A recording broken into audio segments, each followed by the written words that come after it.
I'm Rene Copeland. I'm the artistic director for Nashville Rep, and I am delighted to be here with you guys today. My job today is going to be just to try to make sure that we get you as interested and excited about this really amazing play as possible. And hopefully you'll be intrigued to come and see the whole thing as well. We have some wonderful folks on stage here with me to help you get an inside look at what makes this play interesting and particularly provocative. So what we're going to do is we're actually going to bring you 3 scenes from the play as well, and then we'll be talking between those scenes about the issues and the topics that come up from the content of those scenes. So that's sort of what we're going to be doing today. It'll be fun, right? If there's time, I'll do a Q&A, but I'll be perfectly honest, we hardly ever have time, but we'll try. Okay, so this play that we're talking about is called Smart People. It's by a spectacular African-American female playwright named Lydia Diamond. This play was first produced in Boston in 2014 and that went on to its New York run in 2016. So it's a new play. We were really excited about choosing to produce this play. A lot of times people ask me as an artistic director, what makes you choose a play to decide it's going to be part of your season? At Nashville Rep we do a season of 4 shows plus the Christmas show that we do. And I think it's fair to say that I'm not really interested in doing anything that isn't going to make you feel like you've had a spectacular experience in the theater. And part of that experience is obviously to be entertained and have a good time, but if I can prod something in you, if I can make you think about something in a new way or feel something new in a new way, and that can be done with laughing and crying and that whole range of emotions, but if I don't feel like it's a piece that will really connect with you as an audience member in some way, I'm not interested in doing it. And one of the things about Smart People is, oh my gosh, when I read this play, I thought this play has all of those things. It makes it possible for you to come into the theater to really experience. It requires really good acting and really good directing to pull it off. It requires a spectacular set approach, which we can maybe talk about a little bit before the hour is over. And also, it is dealing with the kind of topic that I feel very strongly we need to talk more about. And the question generally posed by the play, but we'll dig into this in more detail over the course of our time together, is how do we talk about racism? How good are we at that? I think we're not very good at it. And I think one of the things this play helps us at least start to ask the questions about are around that issue in general. One of the things I like about this play, it's not an answer giver, it's a question asker. And I think that's one of the best things that can happen if you come to experience really any work of art in a way, but theater in particular can prod things in a way that other things can't. So when I decided to put on the season, I was really, really excited about that. And then I was doubly excited that I got a spectacular director to agree to do it for us, Mr. Jon Royal. He's sitting right there. Yeah, go ahead and clap for him. It's awesome.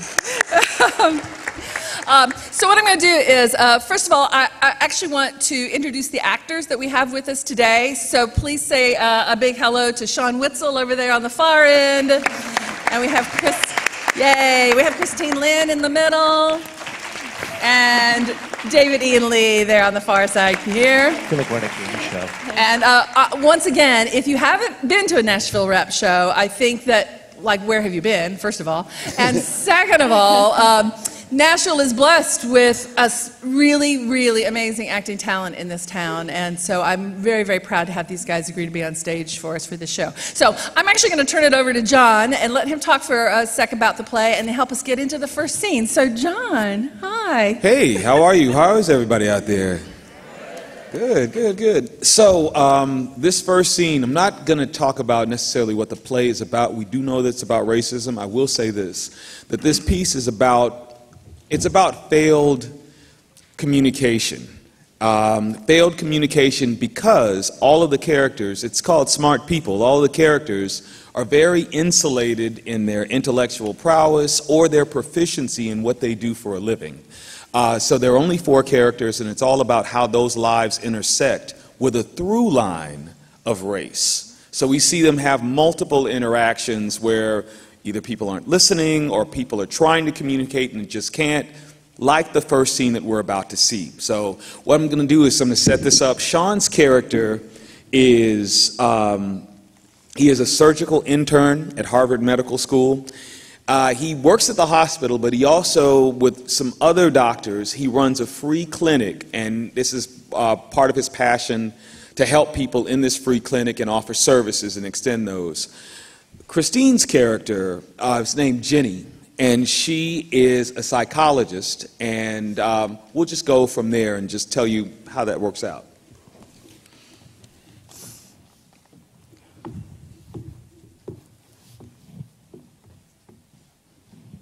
I told you not to call me while I'm at work. I don't have time for this. Listen. No, you listen. Fine, yeah, it's a sickness, you're sick. Fine. No, you made your own choices. You did not trip and fall on top of a crack pipe. Good.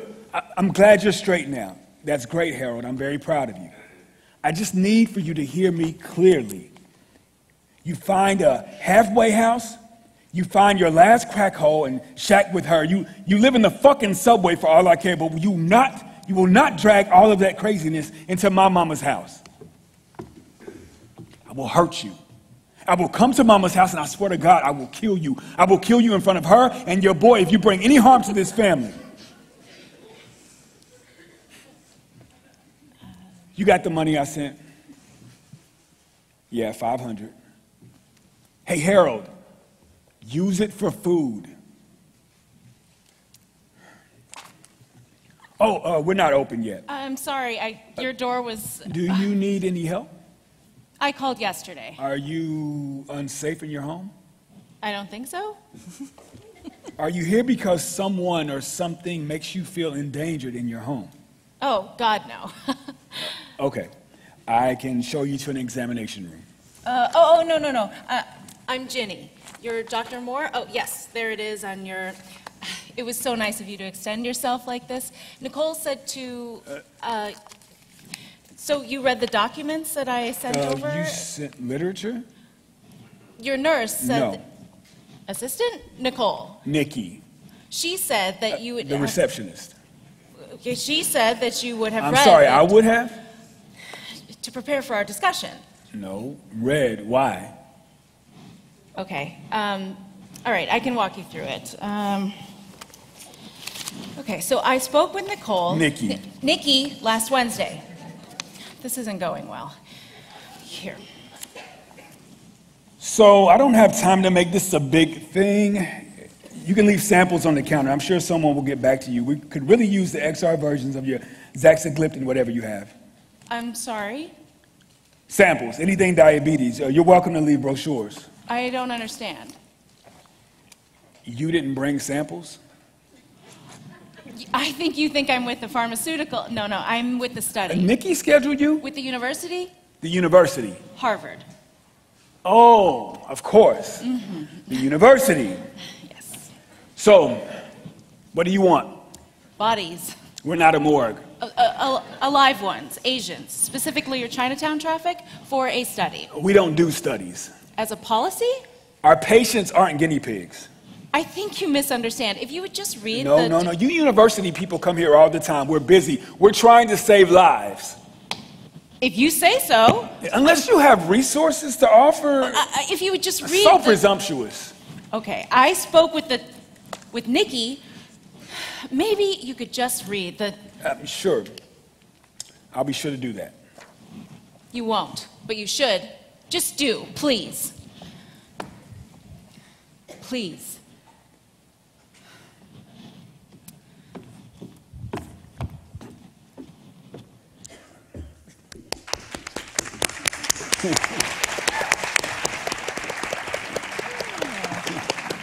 Oh, sorry.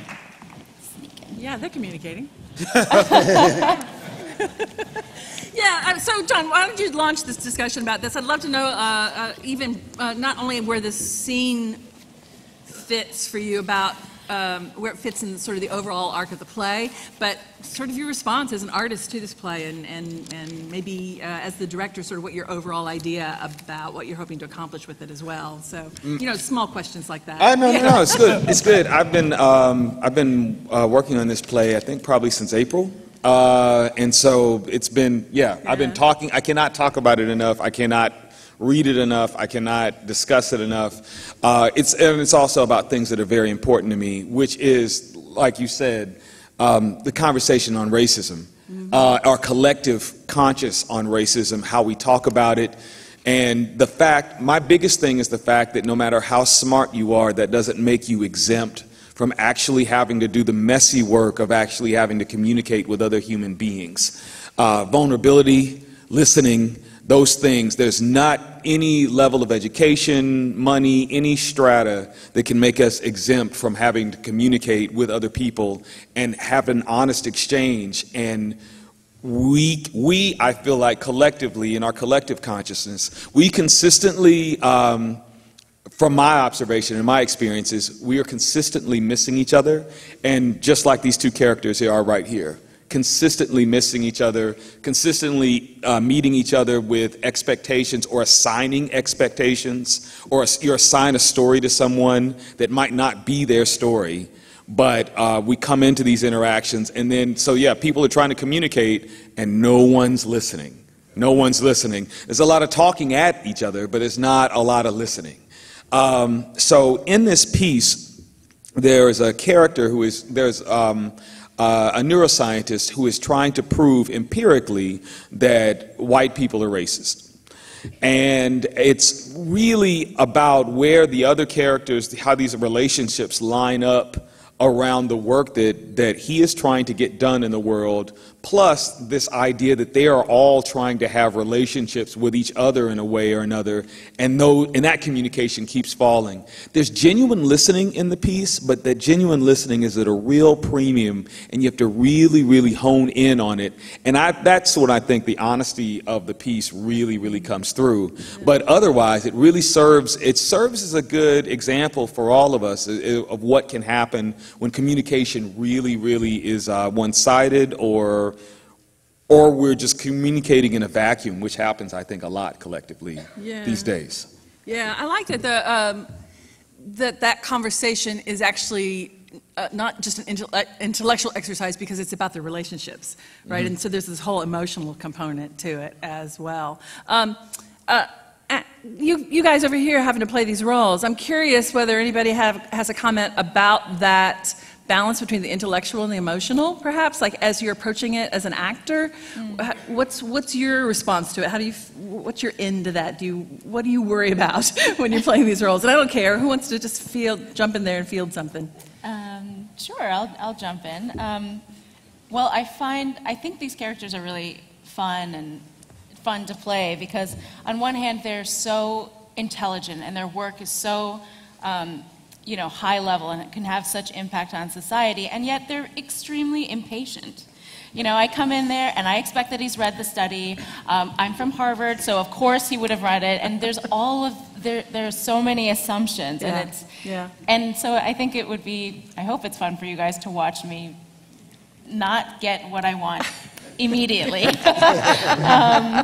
But I think that's often true, is that people who are in high demand for their work and for their brain and their intellect, they don't have time, and they often don't extend patience and courtesy the way that I think they could. So. Yeah, like the tools are different somehow. Right, right. I don't have time to explain it, just please give me your Asian female traffic that you get through your clinic. Thank you very much. Okay. Anybody else? I find it interesting how they're such experts at what they do, yet they fail miserably in certain areas of their lives. Right.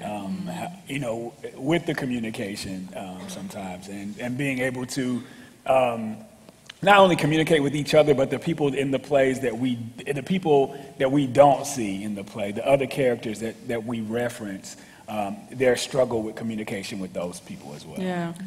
And then you get to play the guy who's doing the research, David. I'm not a scientist, but I play one in smart people. Nice. Yeah, I think one of the things that's so wonderful about the play that's an incredible achievement on Lydia's part is that there are these 4 characters, each with a wholly distinct voice, and all 4 of them are right And the failing is that all four, in addition to being right, are convinced of their certitude and don't make space to hear beyond that. Right, right. Yeah, so I'm interested, Frank, you're hearing us talk about these, the idea that there are people, it's easy to think that if you're really smart, you can deal with these issues better somehow because your brain will help you. And I know we were talking backstage about what your role on the campus at Vanderbilt, and I mean, you have actual programs in place to help people figure out how to talk about it, right? So could you fill us in on some of that? And you know, it's so interesting because this weekend, myself and about 75 Vanderbilt students will be going on a retreat tomorrow night, Saturday, and half of Sunday. And the theme of the retreat is hope, hate, and race. Yeah, yeah.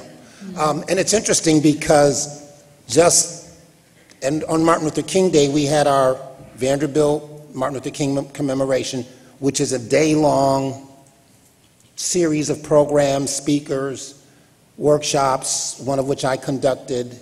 And the theme was, again, how do we address these sticky issues of race and class and gender and ethnicity and difference? How do we talk about them? And in sitting in some of the workshops, one of the things that came back was, given all the progress we've made, given the strides we've taken, some of the students said, we don't know. We still don't know. Now, in my job as Associate Dean for Social Justice and Identity, there are 6 identity centers that report to me. The Black Cultural Center, the Women's Center, the LGBTQI Life Center. There's another office that deals with inclusion initiatives and cultural competence, and all that office does is trainings on navigating difficult conversations and safe spaces and discussions across issues of race and class and difference. And it's in demand. And I think it's in demand for the very reasons that this play is so important, because we still haven't yet learned how to talk with one another. So one of the things I think that's interesting about this play, and I'm looking forward to seeing it in performance, is the challenge that's implicit in this play for us to begin to eschew our privileges and say, yes, let's talk. Let's talk with one another. And again, as I said, when I leave here, I'll go back to Vandy, and that's part of my job, to help people begin to try to talk and negotiate across these lines of difference. Yeah, and I was interested in Jon's description of it as a messy process, to sort of be willing for it to be a little messy, and how uncomfortable that makes you. Yeah, I mean, when I think of smart, in a way, it's as if you're smart or you're proficient in a certain area, you have mastered a system of order. And humanity is anything but a masterable system of order. You know what I'm saying? I mean, there's so many components and variables, and that's the fun of it, but at the same time, it's also what makes it so challenging. And so for people to have settled upon certain things and that they are masters of their domain in particular settings, this idea of being able to bring that into communication with someone else is very challenging for all of them. Yeah, it turns out to be hard. Yeah, very much. Even despite high IQ. Yeah. Do you want to set up the second scene? Yeah, yeah. Take a look at that? I would love to. So then now we have, since we've introduced these characters, we have Brian and Jenny out on a date. You guys call it a date? Or, yeah, I would too. Yeah, they're out on a date, and they're talking about their different approaches to this larger world, as well as trying to make inroads with each other. So.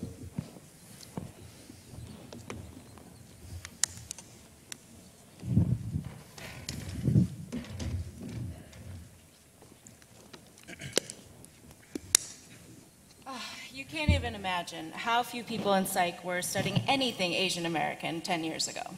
There was a hole, so I decided to fill it. You? Oh, I try to fill holes whenever I can.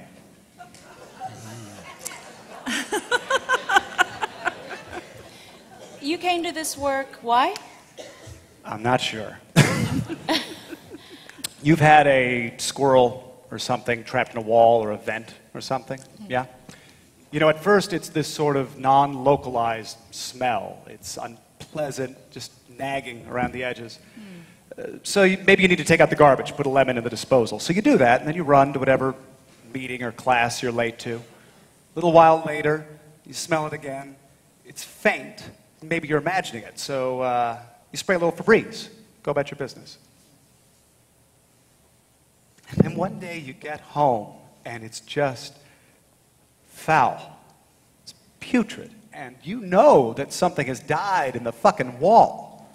It's a good metaphor. I haven't made it yet. Oh, yeah, I know, but I get it. Racism. You're really going to have to stop doing that. My point. I'm not being altruistic. It smells, and I live here. In neuropsych, all I could do was point it out, like you do. Oh, I don't just, I address it in my research with my clients. And anyway, I did 5 more years to get the tools to nail that shit down. I mean, it's a lot of argument to get your head around. Seriously, it's like trying to figure out the space-time continuum in a summer movie. There is always a valid other argument. But I figured it out. And I'm right. And the university is fucking with me. Is it possible that you are looking at it all through too narrow a lens? Explain. So the work I do, perhaps it's given more room because I'm not railing against the system that created the circumstances. By circumstances, you mean genocide, slavery, internment? Look, I've identified issues in specific Asian populations, depression, anxiety, and I've acknowledged the unfair social dynamic. Racism? Do you not get tired of that word? I've pointed out the dynamic that feeds the cycle, but I address the cycle. What good does running around screaming slavery and internment do now? But what about the white individuals who made the bullshit that made the low self-esteem? I'm more concerned with the female Asian American individuals who are just trying to get jobs, date, have decent family lives. It is what it is. Why not just give people a better set of tools for navigating it? So who do you date? Demographically. I told you I don't date. I just sleep around. But because I'm a slut, not because I'm Asian. Then why are we wasting our time with this chit-chat? Your earnestness and dogged determination appeal to me somehow. And I like that you're a slutty accommodationist. Let's go.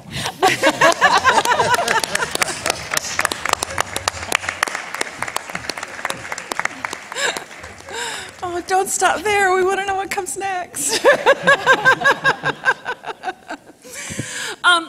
So I wonder, John, if you could talk a little bit about where this particular scene fits in the overall story of the play. I don't want you to give away anything, but on the other hand, Sure. help us understand the context a little bit. Sure. So what's interesting about the structure of the play, Lydia has, like I said, there's 4 characters. So she's there's a romantic turn for each of the characters.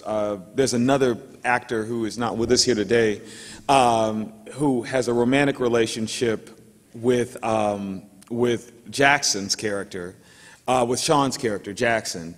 And so this scene is happening, and it's kind of a parallel scene. Mm-hmm. You know what I'm saying? So we see what's happening with Jackson and the other character. The other character's name is Valerie, played by a really talented actor named Tamiko Robinson-Steele. You all know Tamiko. Yes. Yeah, if y'all saw Raising the Sun, you know Tamiko.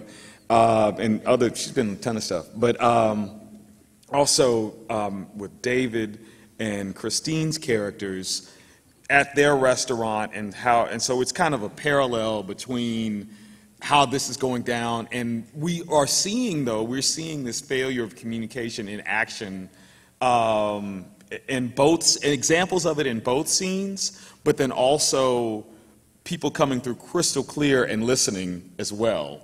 Yeah. They're on stage at the same time, so this happens a little later in the piece. Yeah. About halfway through.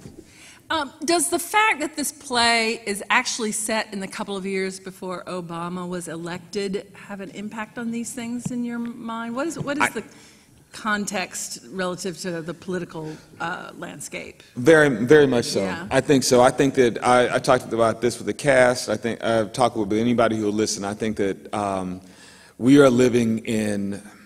We exist collectively as Americans in a very short time, in three specific periods of time: pre-Obama, the Obama administration, and post-Obama, which we are currently in now. And I think that the fact that this is set, even though it was written during the Obama administration, this is set pre-Obama, and the conversations about race are very different than they were during the Obama administration, and drastically, as far as our collective discourse, drastically different than what our public discourse now is on race. Yeah. So yeah, I definitely think so. But they are.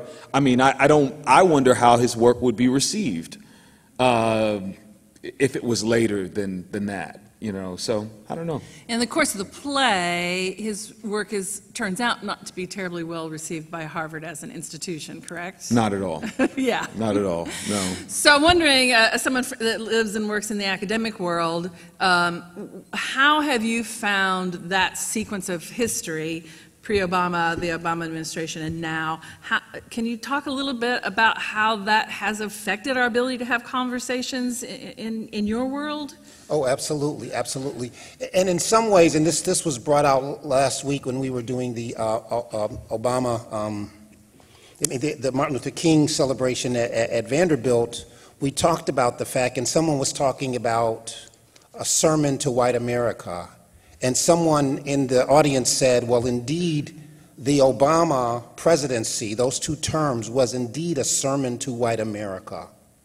And then someone else said in response, but they did not listen. Because the one thing I think we got, and it was brought out in the conversation at the Martin Luther King discussion, was if you looked at the Obama family, those lovely children, the grandmother, the husband and the wife loving each other, it said, look what America can yield from African Americans and indeed from anyone.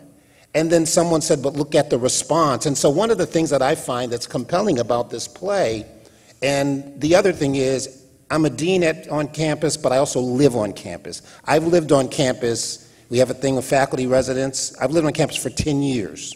And one of the things that I get with the students with whom I live and work and all of that is that much of the time they're coming from disparate backgrounds, and all of a sudden they're trying to date someone who's Asian and they're white from Iowa, or they're trying to date someone who's Puerto Rican from Spanish Harlem, and they're African American from California. And much of the time what happens is they bring that experience with them. And as someone said during the discussion on MLK just last week, they said, how do we use our experience? Do we use it as a tool or do we use it as a weapon? Mm-hmm. And some of the times I find when I'm dealing with young people in the RAs is that these relationships or these would-be relationships don't work because someone uses the experience as a tool. I can remember working with black students at another institution when I was in Ohio and I was director of the Black Cultural Center, and the African American students had a t-shirt that said, it's a black thing, y'all won't understand, right? Now, it was about pride and culture, but it was also about a sense that maybe you won't understand me and my perspective. And that's one of the things I got from that first scene with y'all, as he's talking with his family about money and what's going on, and she comes in and he's talking about something that's really real for him. And so there's this juncture. And so one of the things that I think that's compelling about this play, again, and it seems to be so challenging, is it hits us where we live in this moment. This moment, as you talked about those three epochs, if you will, pre-Obama, Obama, and now post-Obama. And the challenge to all of us in this post-Obama area is, as Rodney King said in 1992 in LA, can we all get along? And the answer right now, y'all, is, I'll let y'all answer that. I'm interested, I wonder if you guys, and by you guys I mean actors and John Bow, all of you, I'm interested in what the challenges are to you as artists when our stock and trade is communication. When you get together in a rehearsal hall to work on a piece like this, what do you find are the challenges? Is it tricky negotiating how we're going to talk about race between us as people, as a multiracial cast? And is that, and do we apply that to what we're working in the scene? Do you separate it? Are you working on things sort of separately I know that you've done certain kinds of exercises and stuff, so I'd be very interested to know kind of how, as a director, and then you as actors work together as an ensemble to sort of negotiate this and navigate that path as artists. What do you think? Well, I think two of the things that Jon has done thus far, which have been incredibly helpful and smart and kind, is to create a space in our rehearsal hall from day one where we were engaged in conversation and free to ask questions. You know, it seems like the breakdown in communication so often, not listening is part, right? You first have to learn to listen, good, but then you must have the space and the sense of security to be able to ask questions. And hey, maybe look like you don't know something. And the space has been very safe about that. The other thing that I just personally love, playing the character that I do, who says and does the things that he does, science by the side, is that Jon is a very smart director in that he speaks to you with the perspective of the character in a way that you know when he is speaking to you, he's on your side, you know? And if you have the opportunity to be outside of a scene, he's working on a scene you're not in, you can hear that dynamic. You can hear, all right, well, this is, you know, how things are from your paradigm, your point of view, your side of things. Great. Your point of view, your paradigm, your side of things. And it's wonderful because you have the sense of trust that your director has your back and is looking out for the things that you as your character are looking out for. I would say it's been great because we've been very, very honest in our telling our experiences and sharing that, and then asking questions. And we've been able to, we've talked about a lot of stuff, not just the things that happen in this play, but personal experiences, our perspectives on the way we see some of the things that are dealt with in the play and some of the things that we've dealt with in our lives. And I think that everybody comes to it with a sense of you know, honesty and also generosity in sharing those experiences. I think everybody's been very earnest, and Jon has created this space for that. And I think we've all walked away with a little more understanding of each other and our experiences, which helps us to color in the lines in the piece, and it helps us to bring these characters to life. So I think that's been great. Yeah, I'll add to that. Knowing that it's, one, that we are playing characters and that these particular people they might intersect with some aspects of our lives, but they're also kind of out there, so just leave it at that. But that the rehearsal space has been so safe, has been a place to learn and to ask questions, and it's okay not to know, to be ignorant of things that you don't understand, that was not part of your experience growing up, or my experience growing up. So after the first read-through, I asked a question. This is just an example, but I was like, what's sedity? What does that mean exactly? Because that's a word that comes up in the play, and I didn't know, and they just laughed and then explained it to me. I'm laughing now. Yeah, but I mean, I think it. that's what... I think this play is so good because it opens up that conversation. You don't have to go up to someone and say, hey, talk about your race with me, or like talk about your experience in America at looking the way that you do. But we can look at the play and say, well, these characters have been doing this, and what does that mean? And is that, well, that's because he's a man, and so that's how he interacts with a woman? Or is that because he's white and he's dealing with an Asian woman? Am I the model minority? What does that mean? What is that experience? And what does Ginny do to counteract that stereotype, and what does she do to play into it? Because when you know what the system is, sometimes you can find workarounds to make that work in your advantage as well. So there are a lot of questions that can be raised, and I think things that people can identify on an individual basis with these particular characters. So, yeah. I like art, particularly just the art that I enjoy the most is stuff that is challenging. And when I say challenging, I mean challenging to my own perception, to my own feeling of what the status quo is, and sometimes my own comfort level. And I know that if you have a piece that is going to do that, and you have collaborators who are telling that story, I wanted them to engage in things where we want to know where we are all, kind of get a sense of where we're all coming from. On that, in that, because we're the ones who are going to have to challenge these things together. So why not take that time to examine other things that might be more personal, and just let us have, let us hold our own examinations up with each other. So we collectively are grappling with the matter. We collectively are trying to figure out, because we're going to have to do it with these characters on stage. So why not, like, together we can explore this idea. I've learned a ton in the process that I did not know, and art's the search for truth. So you're consistently searching, questioning, probing, all of those things. And when it's not doing that, it's just, for me, it's not exciting. I'm not saying anything about art that doesn't do that, but it's just not as interesting to me. And so that's what I feel like. You have to have a kind of a laboratory space to kind of do that. Right. So no, kind of like what you said. There's no answers. Right. It's all a lot of questions. And that's you have to be brave to go there, to be willing to sort of pose questions without, they always say in court, a lawyer should never ask a question they don't know what the answer is. As artists, to pose a question you don't know what the answer is sort of a challenging place for all of us to be whenever that happens. Why don't you go ahead and set up the last scene? Okay. So this scene actually happens prior. This scene happens prior to the scene that you witnessed before. Brian and Jackson, they have a pre-existing relationship before the action of the play takes place, and they play basketball together at the Harvard University Rec Center. And they have a relationship. They talk. They kind of they go at each other as far as like they both like to challenge authority a lot.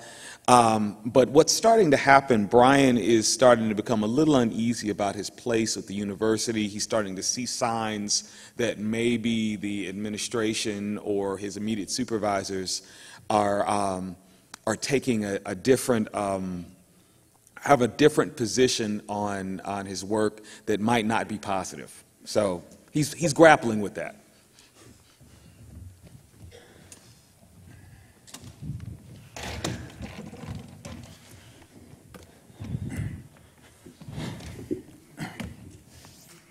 Wait. What did you say she said? It wasn't even what she said. It was how she said it. It was tone. Tone, like, oh, you should be so lucky. Like, coming off of her in waves. That shit's hot. What? Yeah, generally, if you should be lucky is coming off the girl, that means that you should be lucky. I'm just off my game. You're off your game. That's funny? I didn't know if you could be off it if you was never on it. Been on it. You're going back to work like that? I have a date. You're not going to shower? I don't want to wash off the pheromones. So, why are you off your game? I'm at work. Something's shifting. They're fucking with my money. They're pulling back my research assistants. But you're the man, right? Aren't you like their golden boy or something? What'd you do? I'm not like you. I don't do things. I called a room full of undergrads racist. Then I called my dean racist. I may have intimated the institution's racist in an op-ed. And on NPR. That's funny. But only to the extent that all historically white institutions are... Okay, so professionally, you're almost as self-destructive as I am. Okay, I'm liking this. Oh, no. What'd you do now? I cut off an old fat man's toe, then I quit, and then I begged for my job back. You did what? Oh, no. This is about you. You're the one who fucked up. What happened? They have been throwing money at me to say this stuff for years. Now, you know that. Only now that my numbers are coming in, like I knew they would, and it all checks out, it's like they're hearing it for the first time. Right. They pump you up. You're the man, but as soon as you take a little bit of initiative, boom, 3 months, nighttime rotation. So listen, they've invited me to give this lecture, sort of out of nowhere. Making you sing for your supper. Yeah, or atone for my sins. I'm definitely being asked to supplicate. I don't know to whom, I don't know for what reason. Anyway, I was wondering if you'd come. Sure. If I'm not working, text me the info. So, you think you're gonna tap that ass? I don't tap ass. I make sweet, sweet love to a woman. Once every 5 years. Yeah, fuck you. Pheromones.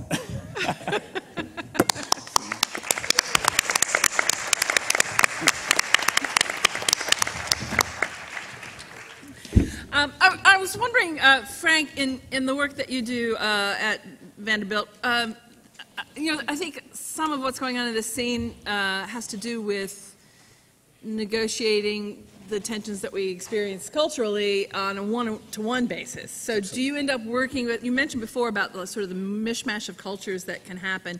What do you see happening on campus, and what kinds of things do you get involved with that you could comment on relative to the difficulties it is on an individual level, as opposed to the macro level of our culture? I mean, do you deal with helping people figure that out?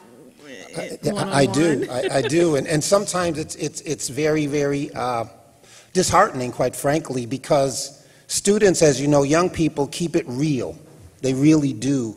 And I was thinking about the fact that, and this was talked about in one of the workshops, and remember, y'all, I live on campus, and I live in Gillette House, and we have a study break called Gillette Gelato. Well, you feed them gelato and ice cream, and they love it, right?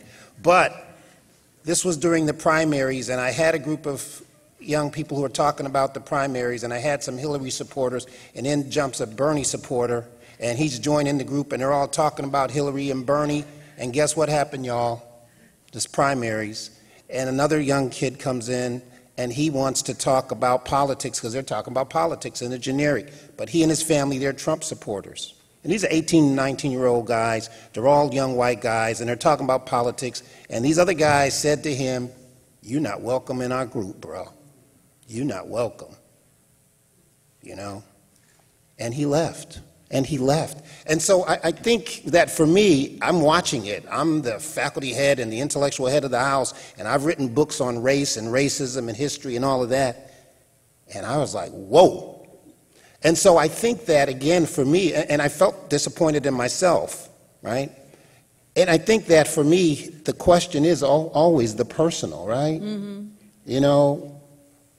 In 1963, James Baldwin writes this great book, The Fire Next Time, and at one point he says, color is not a human or a personal reality, it is a political reality. We know that we can love people across racial lines and ethnic lines and backgrounds and all of that, but the politics sometimes intervene at the darndest moments, right?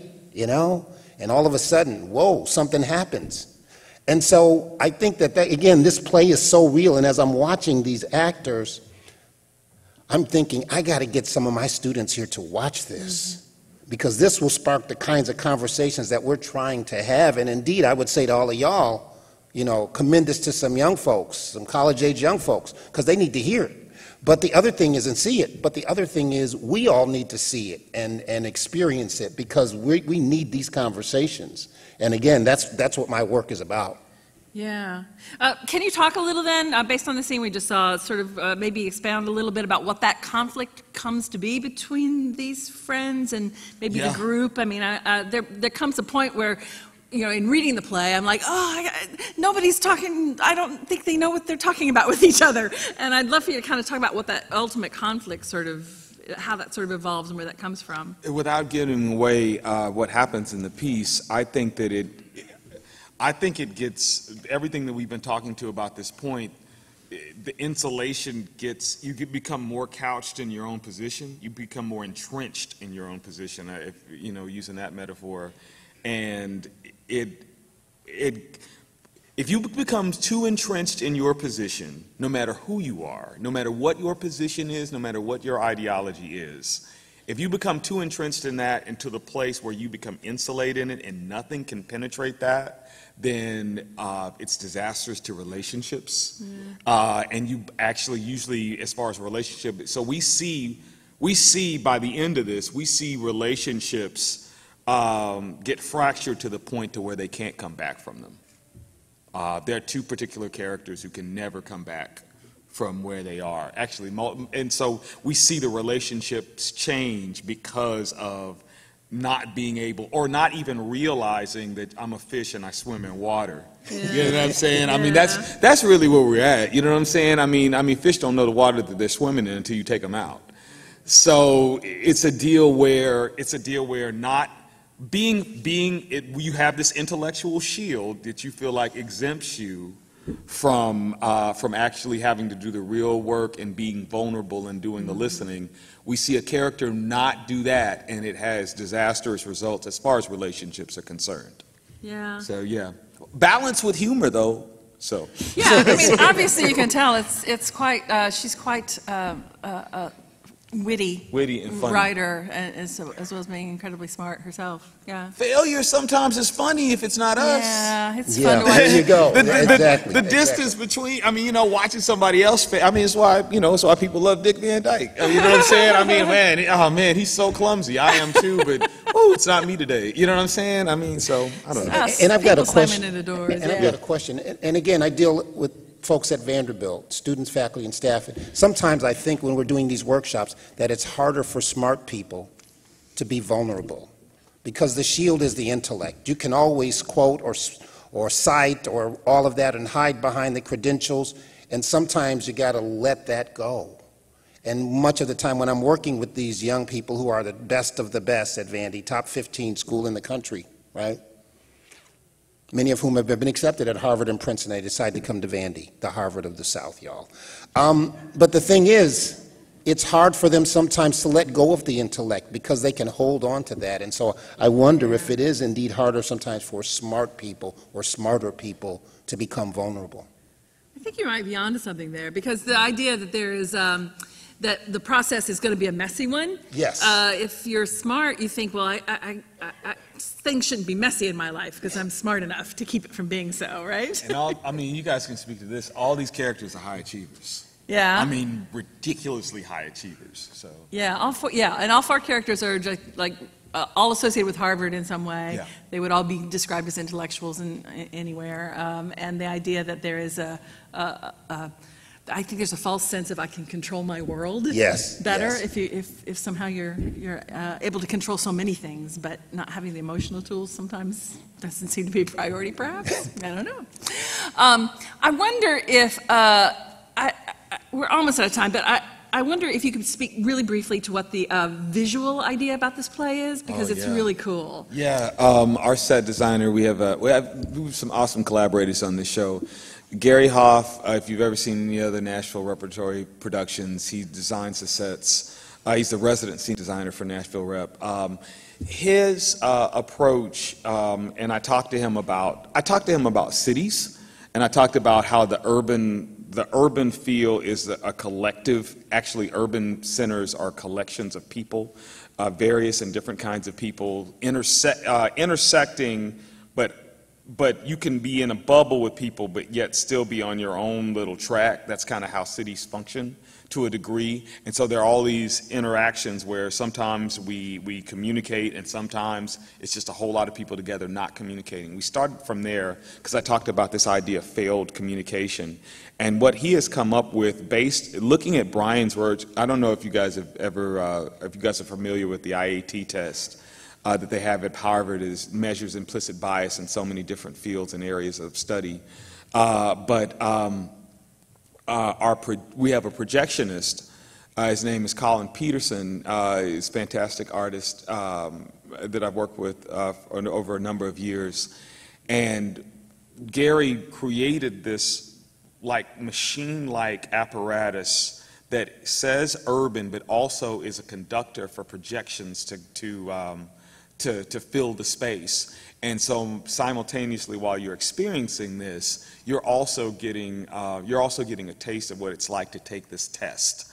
So we have lots of different corresponding images, most across a racial span, that paint the world of the set, while these characters are in more of what is neutral, and suddenly you'll see color, you'll see images that correspond with the scenes or that are geographic signifiers for where they are in the piece. So it's really a cool mix of styles and a cool mix of an approach to storytelling that I think is pertinent to today's world and how we look at images and what we are processing images consistently, and especially with the rise of the internet, right. the way that we process image in this image-based society, what does that mean in our conversations and our communication or lack thereof? Yeah. So if you've seen a Nashville Rep show before and you come to see this, you will see this is something that we've never really done before to this extent. We were really interested in having an opportunity for Jon and Colin in designing what the projections might be like, that you kind of get inside the brain. Like here we are doing a play about smart people, and we want to make sort of visual the brain process in a way. So the set is really a really fascinating projection screen in a way, because it's intended to help the visual component really be another character in a way that we've not gotten a chance to play with before. And one of our recent presidents might make an appearance in some way. I'm just saying. Might make an appearance in the show. Right. I wonder what he means. No. I may have to come see this show after all. Listen, I hope that you will come and see it. It opens on February 8th with previews, with the official opening on the 10th, and it runs for a couple of weeks, and only a couple of weeks, so don't wait. We want to make sure that you get a chance to get in and see it. This is Smart People with Nashville Rep, but before I let you go, we're going to do a ticket giveaway. So where is Miss Laddie Brown to help us with that? Yay! Frank, you're going to draw. All righty, okay. Okay, give it to Renee and she'll read it out. All right. Latrey Jeffers. Latrey, are you here? She just left. Oh, you gotta be here to get them. I gotta say it. Okay, another one? All You righty. could have you should have pretended you were her.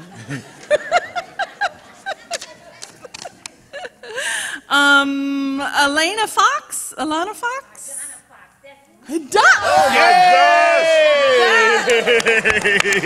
That could have been very awkward. Yes. Oh, my. Yes.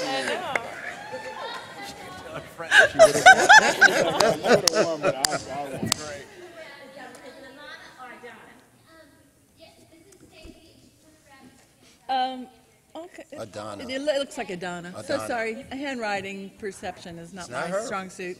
Yes. It's you. Okay. All right. those All right. Okay. Thanks for being here. I hope you had a good time, and I look forward to seeing you in the theater. Bye, Thank you very much, Bye. everybody. Thank you, actors. Thank you, Frank. Thank you, Jon.